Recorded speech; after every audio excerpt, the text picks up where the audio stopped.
Hey everyone, welcome to another video update for Treasure Reef, and today I'm going to talk about my water parameters and my rationale behind them. So a few of you have asked in the comments about water parameters and what am I focusing on, what do I prefer to keep in terms of the ranges.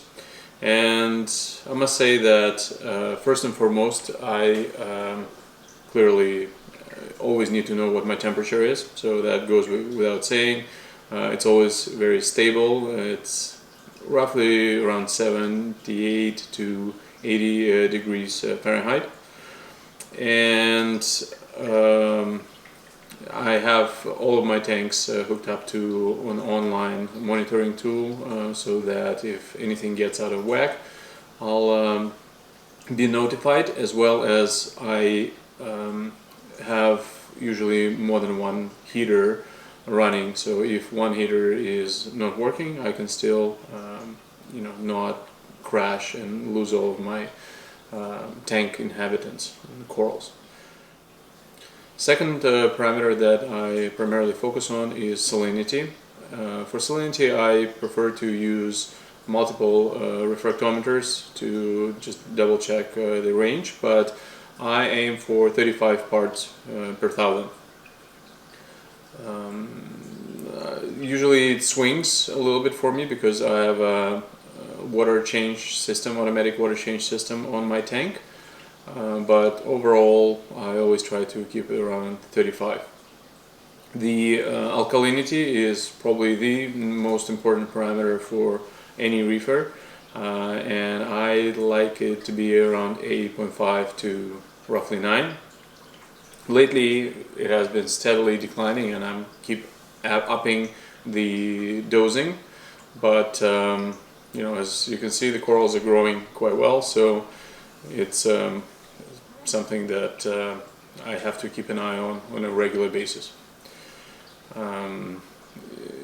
By the way, all of the parameters in real time you can see on Aquatic Log. So if you go to aquaticlog.com or use the app and search for Treasure Reef, you'll actually see all of my parameters and where they were a month ago, 2 months ago, and you can even cross-correlate that to any of the videos for this tank or any of my previous tanks.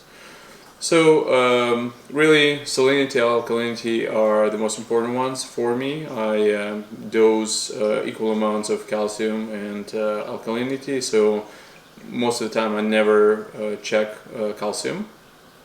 But and same goes for magnesium. So calcium and magnesium I check maybe once every couple of months, but I also keep an eye on nitrates and phosphates. So my nitrates, I try to have them always be detectable in the water, whether it's 1 part per million or 5, doesn't really matter. I try to not go over 5 or 10 ppm though.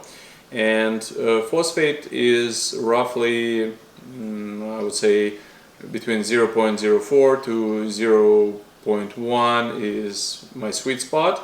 But having said that, I find that it's very hard to measure properly because it all depends on how frequently have I fed the tank before, whether I dosed any nutrients or coral food. So usually I just try to make sure that it doesn't get out of whack. And yes, stability is the key to success, but I have been lacking on that front quite a lot lately because it's just I'm too busy. So I try to at least measure things once a week, but sometimes I get to do it and sometimes I don't.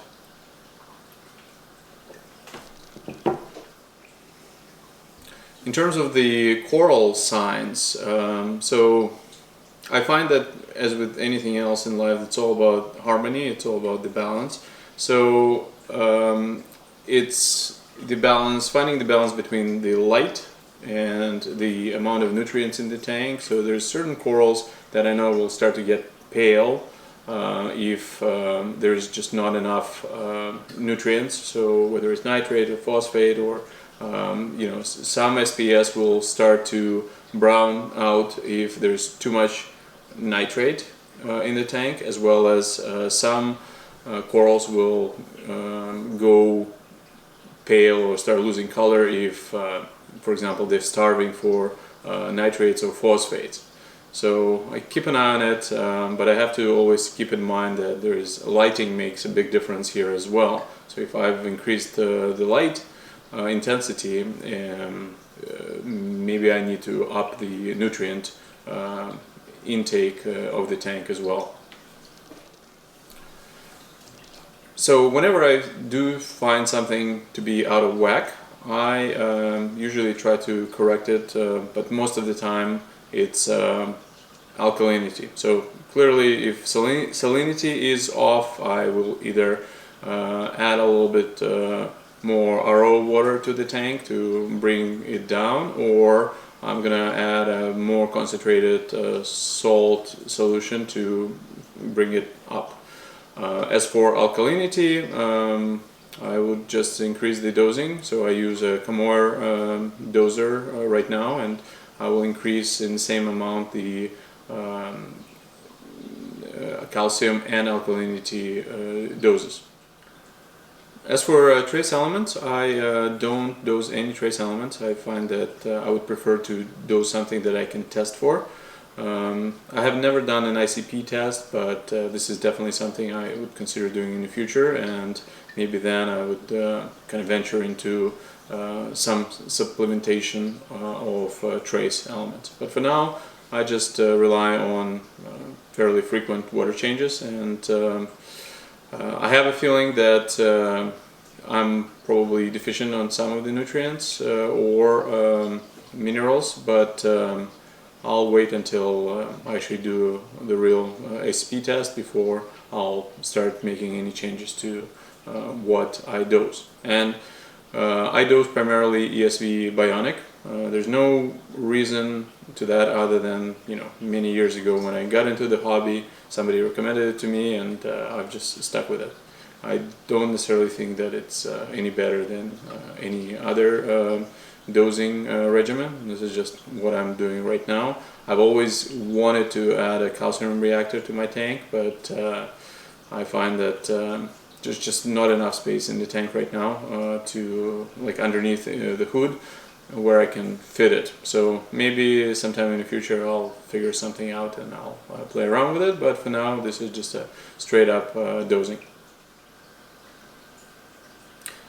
So thank you for that question. I hope that that was informative, and if you have any additional questions about the tank, please ask them below, and I keep track of all of the comments, and I try to get to them in all of the subsequent videos. So thank you for watching. Don't forget to subscribe, and happy reefing.